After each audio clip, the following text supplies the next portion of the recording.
Hello, podcast listeners. We know podcasts are a great way to catch up on a program that you may have missed on KSJE, and it's provided as a free service of this radio station. But you know, KSJE is now listener-supported, and so while you enjoy this podcast, we hope that you'll also take some time to join KSJE. Become a member today. It's quite easy to do. Just go to our website at ksje.com/support and pick the level of support that best matches your budget. Thanks again for listening. Here's your podcast.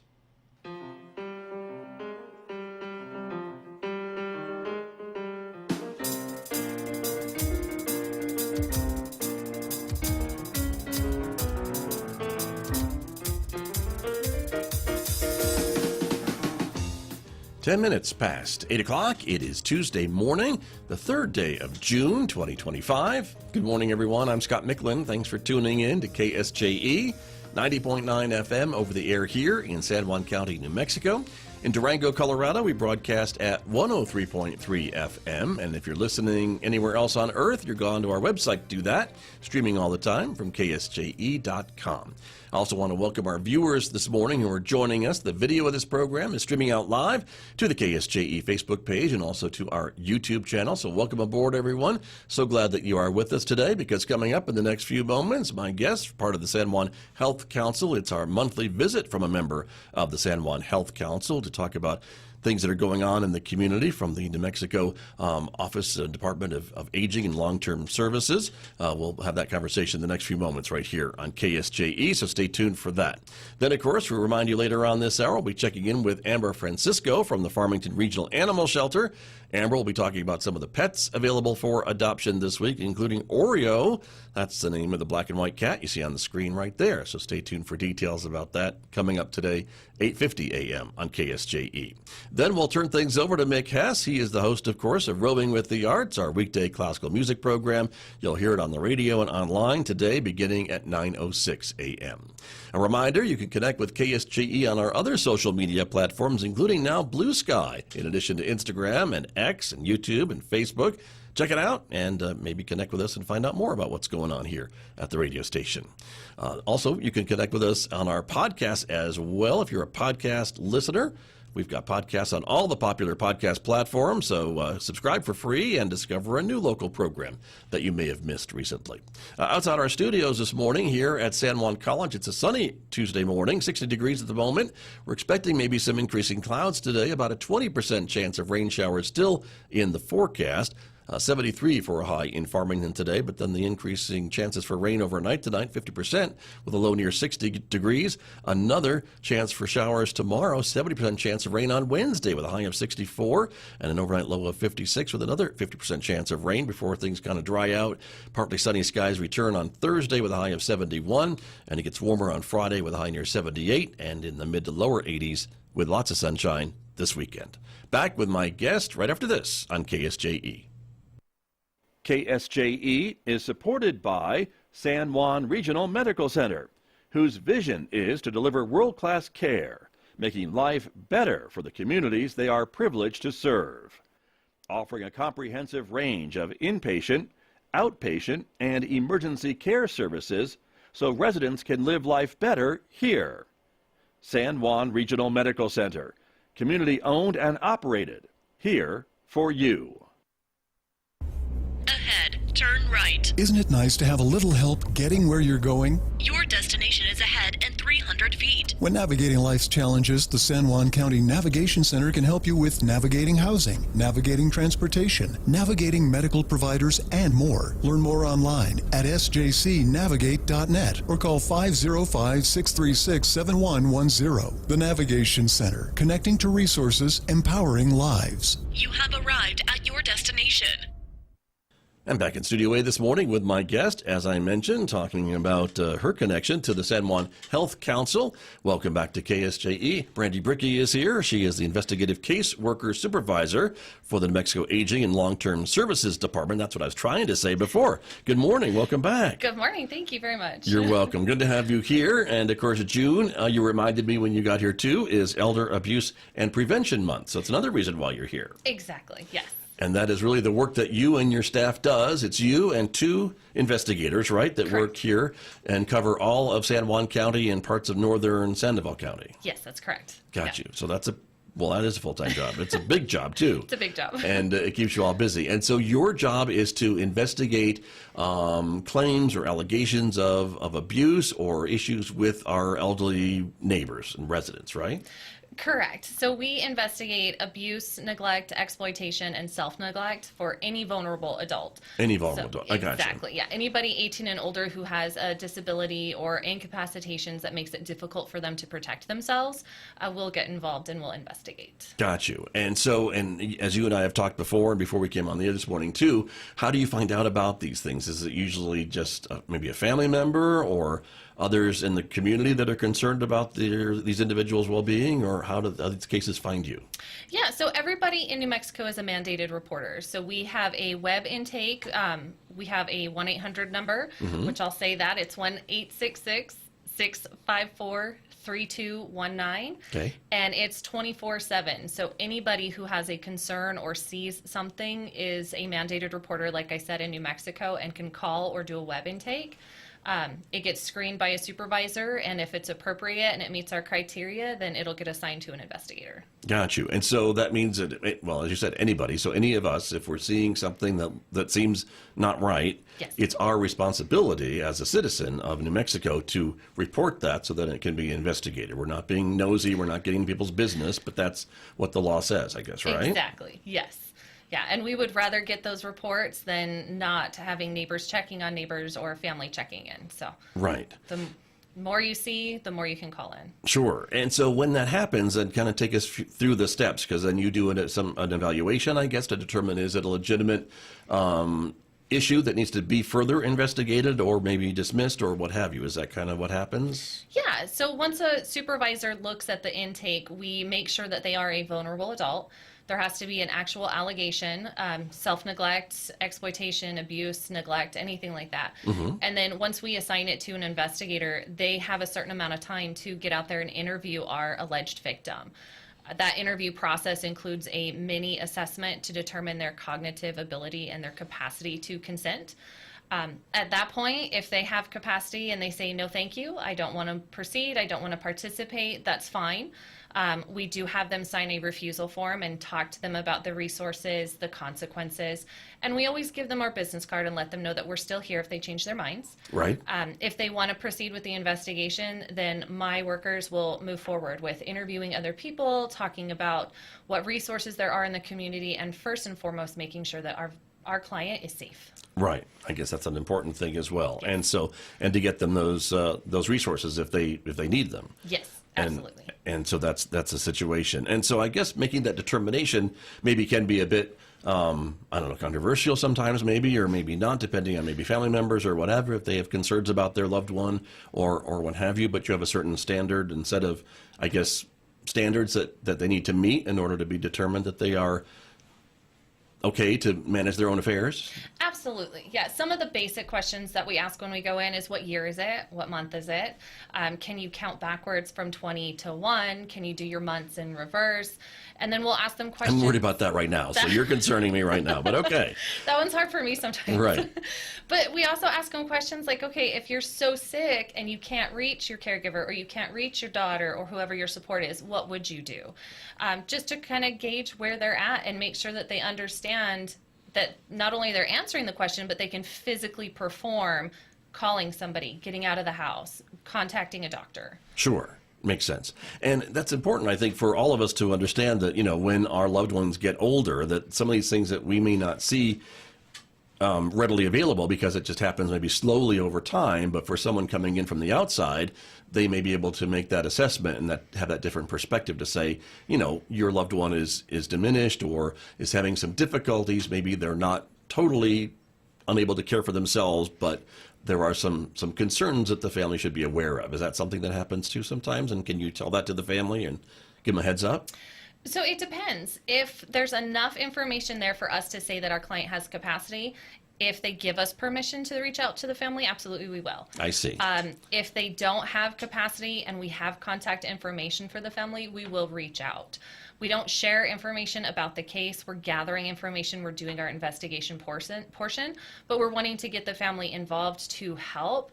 And if there's concerns about they're unable to make those decisions, we do have that conversation with the family. We encourage them to get further assessments from a medical provider. Got you. So, and I guess, so again, the power kind of resides with that resident. Yes. If they have that capacity, and then they can decide how much or how little to share with anybody else. Yes. If they don't, it's a little bit of a different story. Absolutely, yeah. So everybody in New Mexico has a right to live their lives the way that they want, as long as they're not breaking the law, they're not hurting anybody. So it's their choice, and we want to help support and advocate for that as long as it's safe to do so. Right. And so again, if you find that there is some issues going on, you then start an investigation. If it goes into, I guess, maybe some illegal activity, you may involve law enforcement too, depending on what's going on. Yes, at any time during our investigation from start to finish, if we have an allegation of a crime, we report that to the appropriate law enforcement agency, depending on where the person is living. And give me an example of the types of crimes maybe that you might uncover during an investigation. Identity theft, physical abuse, neglect, anything like that is considered a crime. Got you. And as you and I were talking before we came on the air this morning, there's a lot of these kind of, I would say, scams, online scams, things like that now is becoming more and more of an issue with our older population. Absolutely. It's getting more difficult to identify the scams because they look legitimate. It could be the AI voice scams where you believe that a family member is calling you, they're in a car accident, they need bail money, and it turns out not to be a family member. This is not your grandmother's Nigerian prince. Exactly. Is Yes. what you're saying. And the Bitcoin scams, the romance scams, they look real. And it is hard to tell. And especially if you have somebody who is getting up in age or they don't understand the technology, McAfee pops up on my computer. I'm going to click on it because that's the safe thing to do.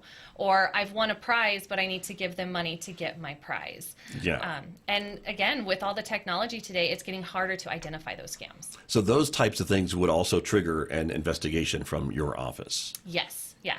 So Those are maybe not physical injuries or things like that, but other kinds of financial injury. Exactly. Our biggest thing is we want to know that they have their finances secured and that they're able to protect their finances going forward. And if they can't, then who can help them with that? Whether that's a power of attorney or somebody who can help them manage their finances. Got you. Interesting. Very important. And so, again, if someone out there is listening to us this morning and they have concerns about their loved one or what have you, they could make a report and you can investigate it and see. And if there's anything to it, that would trigger maybe some law enforcement or others to go in and maybe figure out what's happening. Yes. Got it. In a financial type of area. And if it's physical abuse or whatever or criminal, that's another issue as well. Yes. We will still do our investigation piece, but we do pass the information on to whoever needs it, whether it's the Attorney General's office, law enforcement, the banks, whoever needs it, we'll make sure that they get that. Right. And so you deal with a lot of these cases for these individuals, whether they're living on their own at home, maybe there's a caregiver coming in and helping them on a day-to-day basis. Do you also deal with patients that are maybe in a care facility or a nursing home, things like that?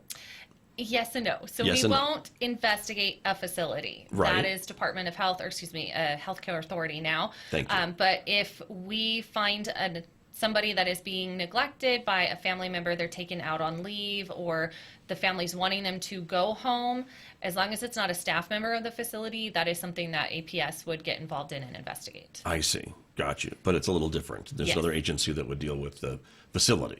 Yes. Any facility concerns, we cross-report to Healthcare Authority and the Ombudsman program. Got it. Very good. But you're still kind of involved until you hand that off to the next Yes. person or Yeah. investigatory agency. So Exactly. there's that going on. Understood. Very good. My guest this morning, Brandi Brickey, is here with me this morning. She is here as part of the San Juan Health Council, and she is also the supervisor of the investigative caseworkers for the New Mexico Aging and Long-Term Services. And so, as I think we talked last time too, your staff has a lot of cases to manage. I think it's a lot of cases for a small staff, but they keep pretty busy, and these cases can be, I guess, maybe dismissed in a day or two, or they can go on for a few days. Yeah, about 45 days is our typical investigation. Right. Of course, if we go in and our person that we're working with is identified as having capacity and they refuse, it's going to be a quicker process. But we do get more difficult or complex cases that end up going way past 45 days. So it just depends on what the needs are and what we can do to support them. Gotcha. Very, very good. That's important for folks to realize as well. And so when you're dealing with the families of these loved ones, how does, if you have permission, I guess, to bring them into the conversation or into the investigation, are they sometimes pretty thankful that you're investigating what's going on, or are they a little bit maybe annoyed that you're investigating what's going on? I guess it could be either or. It could be either or. We see varying range of personalities and behaviors when APS gets involved. And that's okay. Sometimes it's information that families may be not aware of, that they need some extra support at home. I think one of the biggest misconceptions that we get is, why can't APS just take my family member and put them in a nursing home? Right. That's not what we're going to do. We can't take custody of them physically. And ultimately, it comes down to their decision, if they can make that decision. What do they want? Do they want to stay at home? Then we'll advocate and we'll support for that in the safest way possible. Got you. And so for those types of individuals, then do you try to coordinate or get them in touch with other services like the Meals on Wheels or other things like that? I know you work closely with the senior centers too in our communities. So that's another, I guess, resource that these folks do have if they want to get out of the house and socialize or get a meal or things like that. Yes. Yeah, our local senior centers have been amazing with accepting our Meals on Wheels referrals. They also have the homemaker services that can come into the home for just a little bit just to help clean up. But it's also letting our population know that you can go and socialize and get out of the house and meet some new people, and you're not at home all the time. Our senior centers also put on some really great activities. They host us when we want to put up a table or a booth. We're going to Cuba Senior Center tomorrow, so we're going to have a table there just to share information. So any referrals that our victims, our clients need or they want, we'll make sure that those happen. Gotcha. And it seems like we hear a lot of times about how as our family members, our citizens, our neighbors get older, they lose connection with the community. And maybe it's really no fault of their own. It's just things that happen. They're not driving as much. It's more difficult to get up and out of the house or things like that. Maybe families moved away. And so they're just kind of left alone, which is sad and unfortunate. And it just kind of happens. It's not that anyone made it happen, but it just happens. Is that kind of what you see sometimes with our elderly population?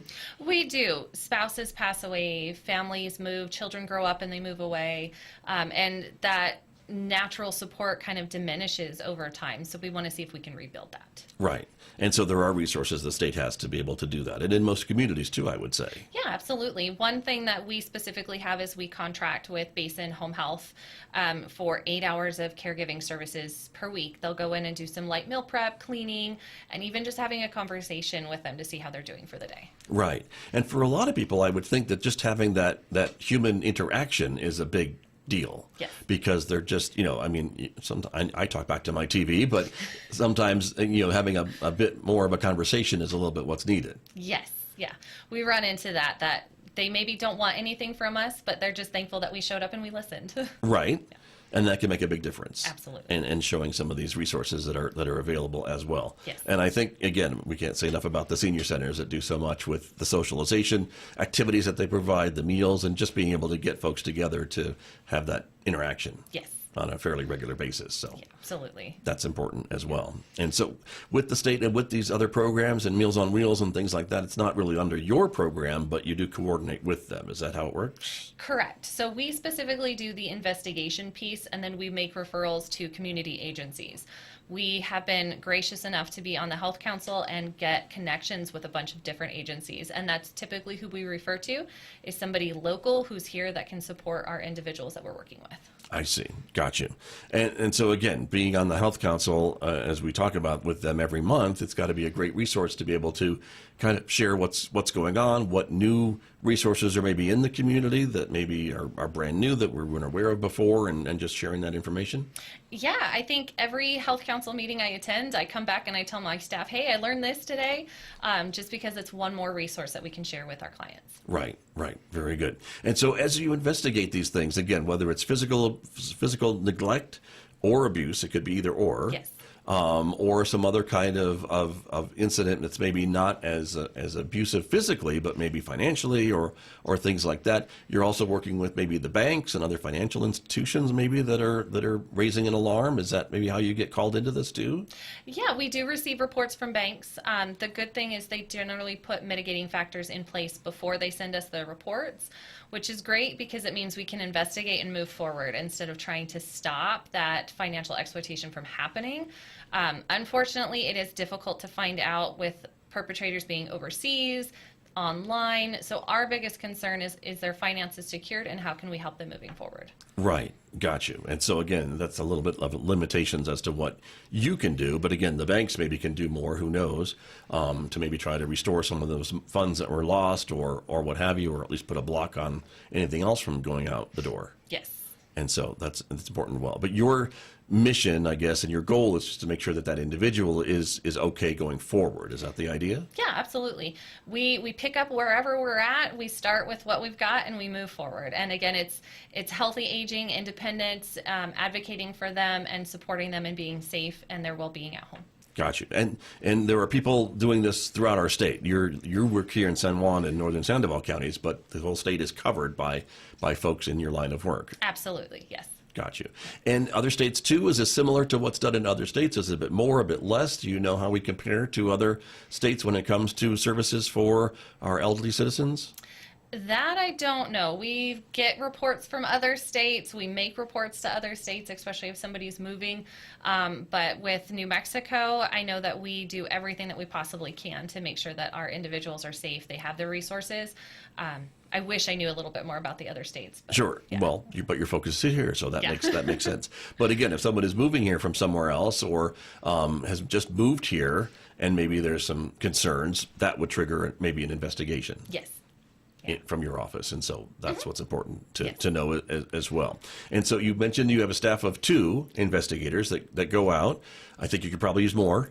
Yes. You may have an opening after July 1st, you were telling me. Yes. So my office is considered fully staffed with 3 investigators. Right now we're currently at 2. So our fiscal year starts July 1st. We're hoping to be able to open up that position and get another amazing worker in there just to help support our community. Gotcha. So if someone's listening to us this morning and maybe keeps their eyes open, they can maybe watch for that help wanted ad maybe and see what happens. Always check the State of New Mexico Personnel Office, so SPO. That's a wonderful resource for any state job. That's where it would be posted. Yes. When the time comes. When the time comes, So, yeah. got it. Hopefully soon. Right. Very good. Very good. Well, just a few minutes remaining this morning, Brandi. So any other final thoughts for folks to think about? You mentioned that phone number. I'll probably have you repeat it again before we end our conversation this morning. Yeah. But other things that maybe folks should know about their loved ones, or if there is someone who is older listening to us and maybe would like to reach out or see what other resources are available, can they do that too? Absolutely. They can call, they can ask questions, they can make those reports. That's what we're here for. I would rather see a ton of reports coming in and finding out that it's something minor that can be addressed really quick. So again, just if you're seeing concerns, make that phone call. Get us involved. Right. And it could be anybody, a neighbor, a postal carrier, anybody that maybe noticed something that maybe doesn't seem quite right. Absolutely, and they can remain anonymous in any reporting platform.